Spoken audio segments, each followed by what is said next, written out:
жолдары, жырық тесіктері бітеліп, жамалып, аман болады. Құрметті Қасым-Жомарт Тоқаев, осылай келіп тұрыңыз, жыл сайын жолдарымыз бітеліп тұрсын. Міне Жомарт Қасым-Жомарт Тоқаев міне кетіп баратыр. Кемелұлы кетті, аэропортқа кетіп баратыр. Біздің жолдар міне жырық тесіктердің бәрі бітеліп, күшті болып қалды әйтеуір. Бүгін Қасым-Жомарт Кемелұлы келіп шығарып салды деймін бәрін. Солдаттар жинап жатыр бәрін. Айнала солдаттар, милициялар.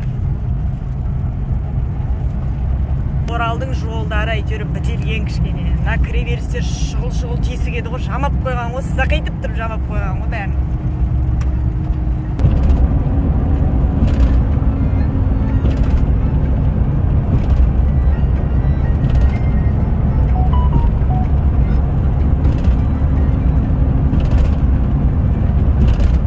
Жырық тесіктің бәрі бітеліп қалған да.